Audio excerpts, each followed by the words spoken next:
Cheers. So thanks for having us, guys. I wanted, as I talked to everyone, I wanted to keep it really informal because they're going to uni, and I'm sure a lot of you have been places where you've got that person just talking and talking, and you just get bored, and it's an absolute nightmare. And there's no point me talking to you guys saying you should eat this, you need to have this, when you're in the back of your head going, what's this guy talking about? I hate tuna, or I hate avocado.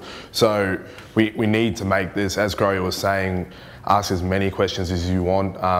And you can ask questions after this as well. I'll obviously leave my business cards. The camp's about you guys and what we can help get out of your performance, make you better athletes, make you, well, I'm sure by the end of the weekend you'll be better people just from knowing the things you do know, how to train better, how to eat better, what to do on the bike, what to do on the swim, what to do on the run. It's a sport that I drove down with Clint, and as you can tell, I'm no triathlete, so way too small.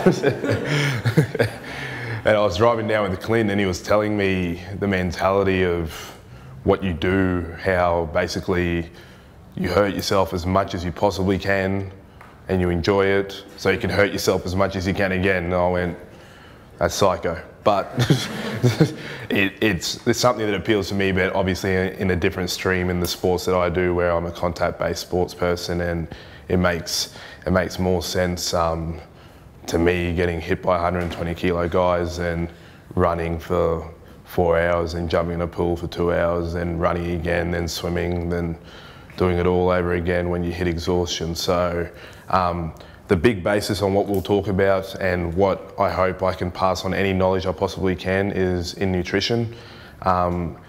It's an area that right now is obviously really heavily scrutinised. I mean, from the point of view when referring to body science, it is, what we're about is the science of the body. It's that simple, and we're not, what we provide in terms of a product isn't as such any quick fix. As you all know, the level that you train at and what you go through on a daily basis, there isn't any one thing that is going to stop you feeling pain, or there isn't any one thing that's going to stop you absolutely being exhausted by the end of an Ironman, whatever it may be. But what we are trying to do is give you the tools and the mechanisms to get more out of yourself. So you're still going to hurt, it's obviously going to hurt, but these are the tools and the mechanisms that allow you to go further for longer.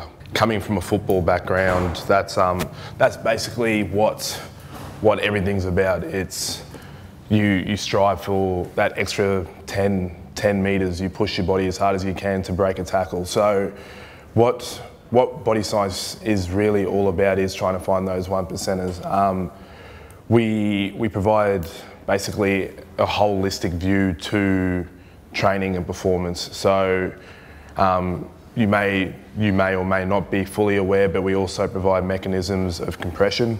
That's obviously another thing that we do with Crowie.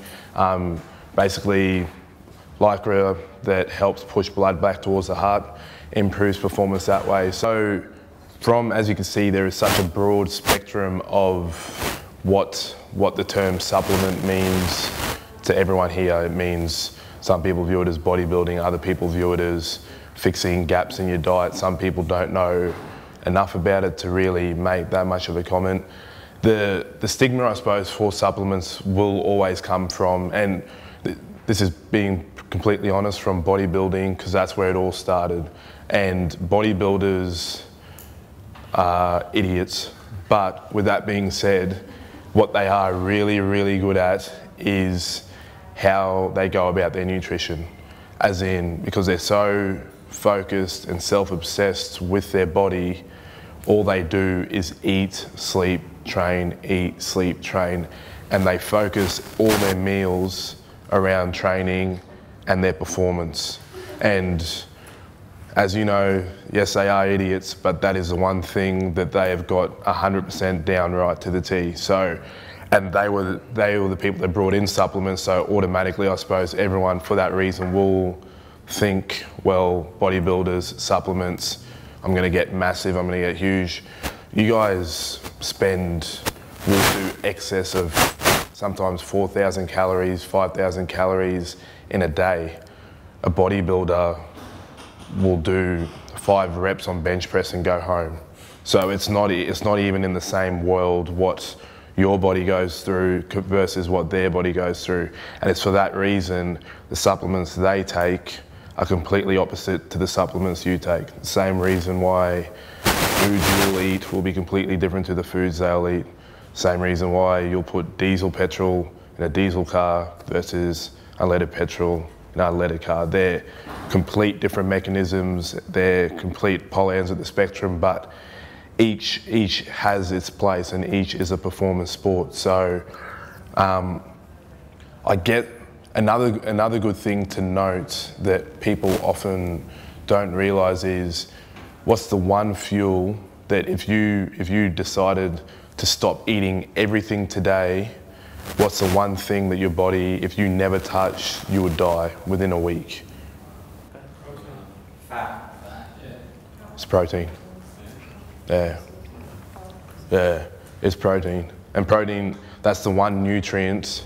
Your body will be able to get away with breaking down other fat stores, and it can live from breaking down carbohydrates, and it will then therefore break down protein to use as fuel. Vice versa, the same thing will happen with carbs. Your body readily uses carbs most efficiently, and carbohydrates are your best source of energy because your body can maximally use them quicker than any other fuel source. But if you stopped having protein right now, in no food did you get a protein source, your body would die within roughly, give or take, a week. And because you guys are all pretty tough, you may hang on for maybe an extra 2 days, but it will eventually get you. So that gives you an idea of the importance of protein. And that's not to say you should be having protein shakes every day. That's not to say you need to be walking around with a protein bar or be having all these different types of protein shots or doing the injectable stuff that seems to be the rage at the moment. But it is to say it has a place, and a lot of triathletes and endurance athletes forget about that place that protein, the place that protein does have within the body, which is, I mean, you guys are all lean, you're all extremely strong, you're all extremely efficient. And the reason you're so strong and efficient is because, number one, you've been able to get your body into a position where you're holding a lower amount of body fat, your body is readily able to use carbohydrates very quickly, and it's able to rebuild its protein sources properly. And if you don't rebuild those protein sources properly, as we're referring to, that's when your body comes into a whole world of trouble. So it's always important to remember that in the back of your head, that carbohydrates will fuel you, fats will keep you over the line, because if you don't have any fat in your diet, there will be times of sickness. It gives you the most amount of calories when you hit the wall. So it holds 9 calories to 1 gram of, it holds 9 calories of 1 gram when referring to it as an equation, whereas carbohydrates and protein only hold 4 calories to 1 gram. So you can see how when you have readily available fats in your diet, things like your avocados and chias and nuts and Brazil nuts and different pastes and things like that, when you have those readily accessible in your diet, they're going to give you more prolonged energy than what a carbohydrate or protein molecule will do.